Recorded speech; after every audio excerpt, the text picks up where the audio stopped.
Hello friends, मैं गोलू शुक्ला स्वागत करती हूँ आपका अपने इस यूट्यूब चैनल में जिसका नाम है एनएस बोनाफाइड।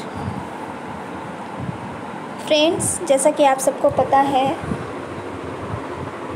अब यूपी में लॉकडाउन खुल चुका है और केवल नाइट कर्फ्यू रह गया है। तो ऐसी संभावना की जा सकती है कि अगले 2 से 3 महीने में यूपी टेट नोटिफिकेशन आने की संभावना है और उसके आगे फिर जो हमारी पीआरटी की वैकेंसी है वो भी आ सकती है।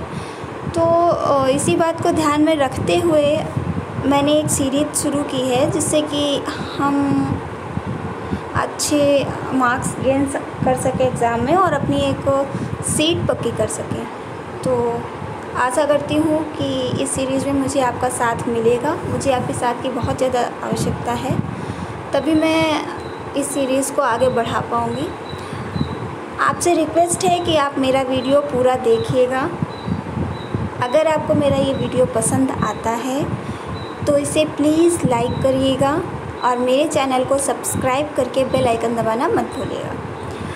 तो हमने ये जो सीरीज़ शुरू की है ये हमारी चाइल्ड डेवलपमेंट यानी बाल विकास की है और आज इसका पहला पार्ट हम पढ़ने जा रहे हैं। तो इसका पहला पार्ट है शिक्षा और मनोविज्ञान। आप सभी को पता होगा कि शिक्षा क्या होती है। आप लोगों ने बहुत सारी परिभाषाएं भी पढ़ी होंगी और कुछ लोगों का मानना ऐसा है, कुछ लोग ऐसा मानते हैं कि शिक्षा, जहाँ शिक्षा शब्द आ जाता है तो लोग पढ़ने पढ़ाने से ही शिक्षा समझते हैं। लेकिन शिक्षा केवल पढ़ना पढ़ाना नहीं है। हम अपने दैनिक जीवन में बहुत सारे काम करते हैं, जितने भी काम करते हैं वो सभी कहीं ना कहीं शिक्षा ही है। शिक्षा एक जीवन पर्यंत चलने वाली प्रक्रिया है जो जन्म से लेकर मृत्यु तक चलती रहती है। ठीक है, शिक्षा जन्म से ही शुरू हो जाती है और जब तक कि हमारी मृत्यु नहीं हो जाती तब तक हम दिन प्रतिदिन कुछ ना कुछ सीखते रहते हैं। इस प्रकार से हम कह सकते हैं कि शिक्षा सीखने और सिखाने की एक गत्यात्मक सामाजिक प्रक्रिया है। अब गत्यात्मक सामाजिक प्रक्रिया का मतलब क्या है? तो गत्यात्मक सामाजिक प्रक्रिया का मतलब होता है कि यह एक ऐसी प्रक्रिया है जो बदलते हुए समाज की आवश्यकताओं के अनुरूप बदलती रहती है। जैसे आज से 10 साल पहले जो हमारा समाज था उसको देखते हुए शिक्षा की कुछ अपनी अलग उद्देश्य थे, उनकी अलग कुछ आवश्यकताएं थी। तो समाज की आवश्यकता हम जिस तरीके की देखते हैं हमारी शिक्षा भी उसी तरीके की हो जाती है। और जो हम शिक्षा का निर्धारण करते हैं वो भी हमारा समाज के द्वारा ही किया जाता है। क्यों? शिक्षा भाई आज के युग में अगर हम देखें तो हर बच्चा सोचता है कि हम शिक्षित हो रहे हैं, अगर हम आज पढ़ाई कर रहे हैं तो हम इसलिए कर रहे हैं ताकि हम आगे चल के कुछ ना कुछ अर्न कर सकें, चाहे वो प्राइवेट सेक्टर में हो या फिर वो गवर्नमेंट सेक्टर में हो। तो इसीलिए शिक्षा जो है वो समाज की आवश्यकता है कि हम कुछ अर्न करें। इसलिए जो हमारी शिक्षा है वो भी आज हमारी शिक्षा इसी पर बेस्ड हो गई है कि बच्चों को हम इस लेवल तक ले जाएं जहां पर वो अपने जीविकोपार्जन के लिए कुछ कर सकें। ठीक है, दूसरे शब्दों में हम ये भी कह सकते हैं कि बालक की जन्मजात शक्तियों का विकास करके उसके व्यवहार में परिवर्तन करना शिक्षा है। देखिए अब ये कैसे है भाई, कोई भी बालक होता है तो बालक जन्म से ऐसा नहीं है कि जन्म से बालक को कुछ भी नहीं आता है। उसके पास कुछ मूल प्रवृत्तियाँ होती हैं जो वो जन्म से ही उसमें पाई जाती हैं। अब बच्चा है, ऐसा नहीं है कि हम उसको, लोग बोलते हैं हमने बच्चे को बोलना सिखाया या बच्चे ने कब बोलना शुरू किया, ऐसा नहीं है। बच्चे में साउंड होता है। जब वो इस दुनिया में आता है तो वो रोता है, हंसता है ना, तो उसके अंदर साउंड होता है। लेकिन उसको ये नहीं पता होता है आवाज़ होती है, बट उसको ये नहीं पता है कि हमें इस आवाज़ को कैसे यूज़ करना है, कहाँ यूज़ करना है, हमें कौन सा शब्द बोलना है। तो जैसे जैसे बालक बड़ा होता जाता है, ये घर परिवार, विद्यालय और समाज के परिवेश के अनुसार वो अपने उन शब्दों को मॉडिफाई कर करके एक अच्छा खासा व्यक्ति बन जाता है। पहले बच्चा, छोटा बच्चा है, आप देखिए वो एक शब्द बोलेगा, अब टूटी फूटी लैंग्वेज में आपको अपनी बात कहेगा।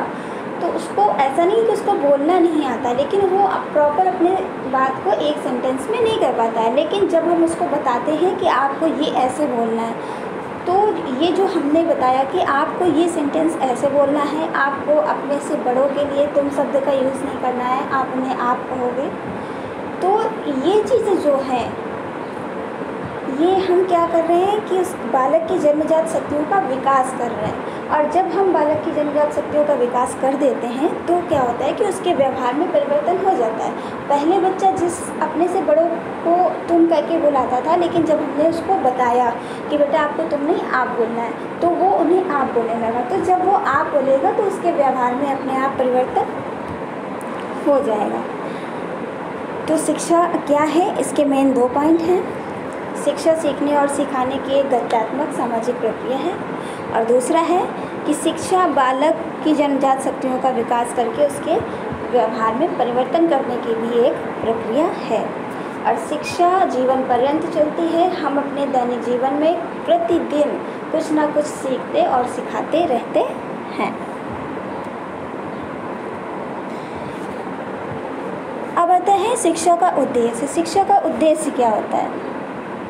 तो देखिए, शिक्षा का जो मुख्य उद्देश्य होता है वो होता है बालक का सर्वांगीण विकास करना। बालक का सर्वांगीण विकास तभी हो सकता है जब हम बालक के हर एक पक्ष पर ध्यान दें। तो बालक के सर्वांगीण विकास करने के लिए इसे 5 भागों में विभाजित किया गया है। पहला है शारीरिक विकास, दूसरा है मानसिक या बौद्धिक विकास, तीसरा है सामाजिक विकास, चौथा है संवेगात्मक विकास तथा 5वां है नैतिक व चारित्रिक विकास। ये 5 विकास बताए गए हैं बालक के, जिनके द्वारा हम बालक का सर्वांगीण विकास कर सकते हैं। शिक्षा के विकास के रूप में एक छठे रूप में हम भाषा विकास को भी रख सकते हैं। ठीक है, ये जितने भी विकास अभी बताए हैं, ये जो 5 विकास हैं, शारीरिक, मानसिक, सामाजिक, संवेगात्मक, नैतिक व चारित्रिक विकास, इन सब में से जो सबसे ज़्यादा प्रमुख विकास होता है और सबसे ज़्यादा महत्वपूर्ण माना जाता है वो हमारा होता है शारीरिक विकास। अब शारीरिक विकास को हम सबसे महत्वपूर्ण क्यों मानते हैं? तो शारीरिक विकास को सबसे महत्वपूर्ण इसलिए माना जाता है क्योंकि ये कहीं ना कहीं हमारे बाकी के चारों पक्षों को जो हैं उनको प्रभावित करता है। आप मान लीजिए कि अगर आपकी हेल्थ अच्छी नहीं है, अगर आपको आज फीवर है, तो ना तो आपका जो माइंड होगा वो सिर्फ उतना उस लेवल तक नहीं सोच पाएगा, ना आपको कहीं बाहर जाके आप कोई सामाजिक कार्य करने की भी आप में क्षमता नहीं होगी, आपके संवेग भी उसी तरीके के हो जाएंगे। और नैतिक और चारित्रिक विकास जब हम खुद शिथिल हैं तो हम दूसरे के बारे में या फिर हम नैतिकता कैसे दिखा सकते हैं? तो ये सारे विकास जो हैं ये सब शारीरिक विकास पर ही डिपेंड होते हैं। अगर हमारा शरीर स्वस्थ है तभी हम अपने बाकी के चारों विकासों को प्रॉपर रूप से कर पाएंगे। शारीरिक विकास जो है वो सभी विकासों को प्रभावित करता है। अगर हमारा शरीर स्वस्थ है तो हमारा मस्तिष्क भी स्वस्थ होगा।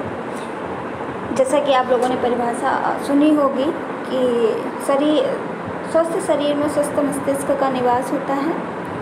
और अगर हमारा शरीर स्वस्थ है तभी हम मानसिक रूप से स्वस्थ हो पाएंगे, हम मानसिक रूप से हर चीज़ के विषय में सोच पाएंगे। अगर हमारा शरीर स्वस्थ है तभी हम सामाजिक क्रियाओं में भाग ले सकेंगे और अपना सामाजिक विकास कर सकेंगे। अगर हमारा शरीर स्वस्थ है तो हम अपने संवेगों को कंट्रोल कर सकते हैं, हम अपने संवेग प्रदर्शित कर सकते हैं, ठीक है। और अगर हमारा शारीरिक स्वास्थ्य ठीक है तभी हम अपना नैतिक व चारित्रिक विकास प्रॉपर रूप से कर पाएंगे। और एक चीज़ का आप लोग ध्यान रखिएगा कि आजकल की जो शिक्षा है वो इसी पर डिपेंड है। पहले क्या होता था, पहले जो हमारी शिक्षा होती थी उसमें कहीं भी ऐसा नहीं था कि बच्चों का सर्वांगीण विकास, मतलब उनको केवल वहाँ पे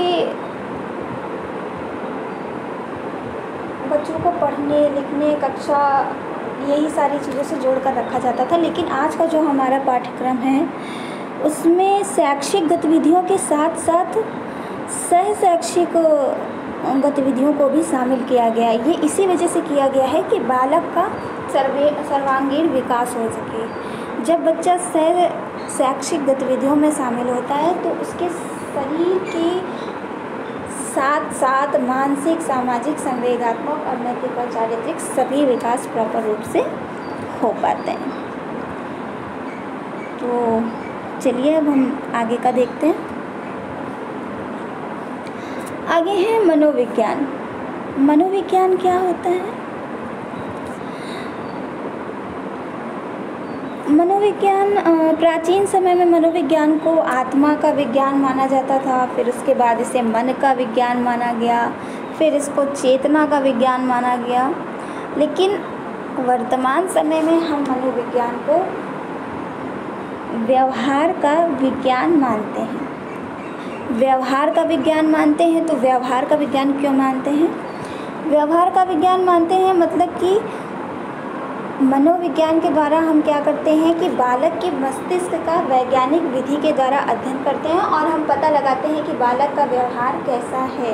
और बालक का व्यवहार कैसा है ये जानने के बाद हम ये कोशिश करते हैं शिक्षा के द्वारा कि हम बालक के व्यवहार में कुछ परिवर्तन कर सकें जो कि उसके लिए लाभकारी हो। अगला है हमारा मनोविज्ञान के संप्रदाय। मनोविज्ञान के प्रमुख 5 संप्रदाय बताए गए हैं, जिसमें से पहला संप्रदाय है संरचनावाद संप्रदाय, दूसरा संप्रदाय है प्रकार्यवाद संप्रदाय, तीसरा है व्यवहारवाद संप्रदाय, चौथा है समग्रवाद अथवा गेस्टाल्टवाद संप्रदाय और 5वां है हमारा मनोविश्लेषणवाद संप्रदाय।